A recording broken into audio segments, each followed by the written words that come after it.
Hi guys, I'm in the progress of finalizing the itinerary for my trip to Vietnam in 2019, September 2019. And I thought it would be kind of interesting to make this week's video about that.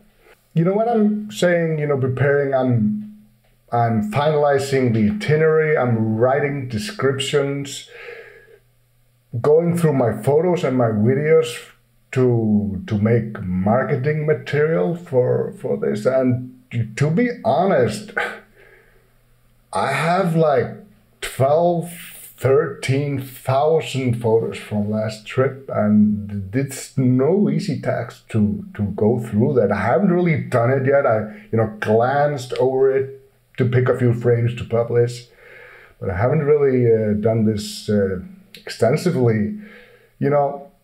When you do a photo tour of that magnitude, 2 weeks in a country like Vietnam, it will take you months. You will have material to work through months later, and that's kind of one of the great things about this trip. It's just never ends. And video, I have like truckloads of videos from this trip. I started this YouTube channel just before my Vietnam trip, and it was to be my debut as a YouTube star. And I'm a seasoned photographer. Video, I had some idea, but I had no experience doing that. And at the time when I did like the talking heads video, me talking to the camera, I reviewed it and I felt pretty good. And now when I review it,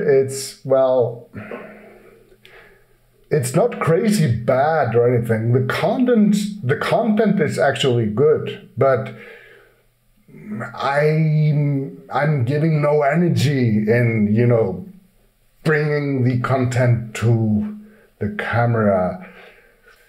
A shy guy, introvert guy, trying to do this, feeling very uncomfortable, and that it shows.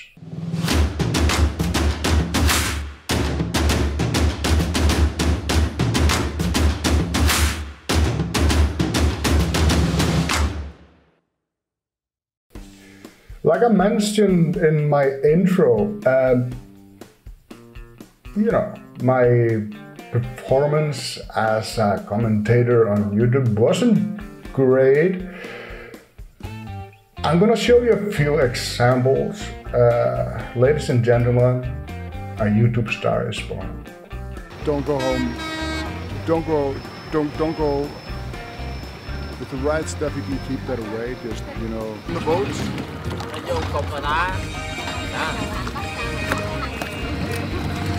It feels strange to see processed food like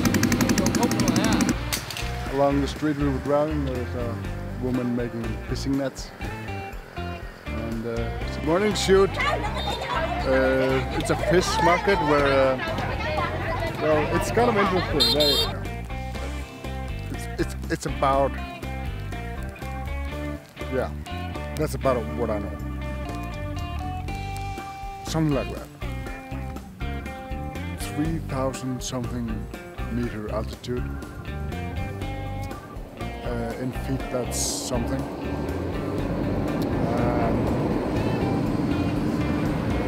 The people of Vietnam are wonderful, absolutely wonderful. They are hardworking. Everything seems to be around work.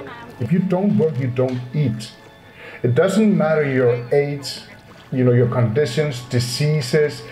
There are no other options. There's no welfare. And this hardship and this work ethic, you can easily see it in their faces, no matter what their age. They are very welcoming and kind, welcoming to tourists, welcoming to other religions, welcoming to everybody who treats them with respect. But do not confuse their kindness with weakness.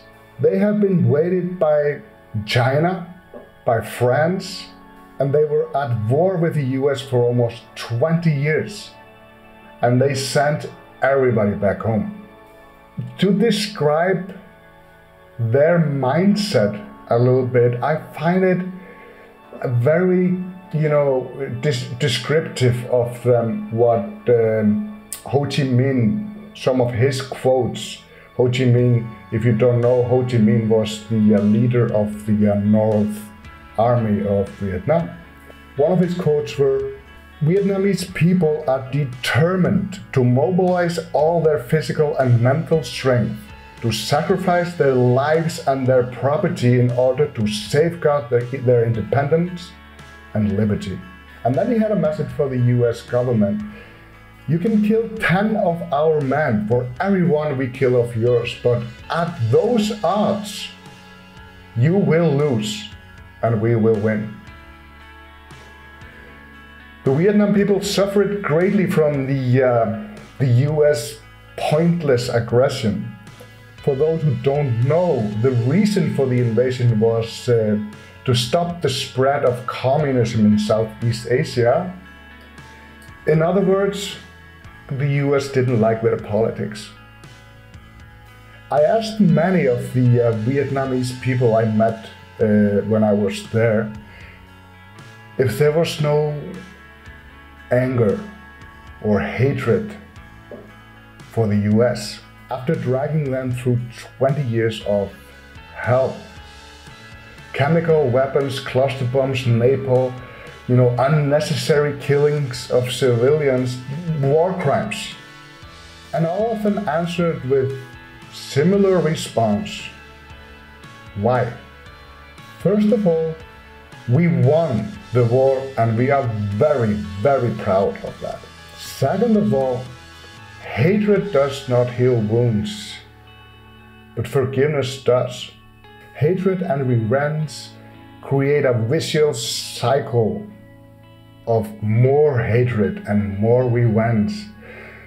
And after so many years of war, we just want peace.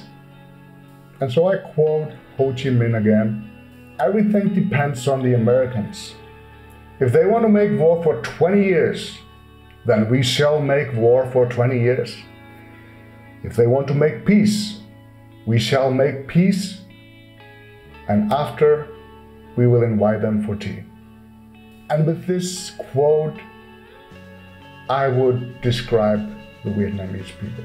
It is through travel, when I learn about other people, other culture, and I'm able to grow, as a person, get fresh perspectives on life. It's very healthy for Westerners to get that once in a while. But back to the tour. This photo tour is quite extensive. It starts from the south, Saigon, and we cover Saigon and the Mekong Delta area, and then we travel all the way up to the north, where we end in Hanoi. And this tour is more about people. It's about people and culture, not really landscape. There is landscape, there is amazing landscape to be shot, and we will do that. But it's a travel photography tour, so everything we see we'll shoot. Landscape, buildings, people, just wherever, storytelling. We drive, we fly, we boat rides to floating markets. We visit regular markets, street life experience that. We see people at work, their home, where they pray, monasteries, churches, and everything. Also, we do organized shoot. We do hire models, both like pretty girls in the traditional dress, and also just regular people with story written on their face. So of course, primarily we are photographers, but we will never forget to be tourists. I find sometimes people on photo tours, they do forget that. It's also about having fun, take snapshots, and we do eat local food. You know, the food is included. It's all local. It is very, very good. The cuisine in Vietnam is world famous. We do try as much as we can to skip those crazy tourist places. Having said that, we do visit one city which is very touristic. It's called Hoi An, and it's one of the nicest towns I ever been to. It's just beautiful, and yes, tourists, but there's absolutely no reason to skip that town. It's amazing. The goal of this trip is just for you to have a time of your life. Get amazing world-class photographs, which will probably take you months to go through and edit. And of course, memories that will last you a lifetime. On my last trip, I met a lovely couple. Livan, he is 92 years old. He's a farmer, and his wife, Thi Loi, 85-year-old. I do hope I'm doing the pronunciation justice. If not, I apologize for that. But what struck me with those two when I met them is how incredibly happy and joyful they were. Smiling constantly, making jokes with each other, finding reasons to touch each other. They were like teenagers in love after being together for 70 years.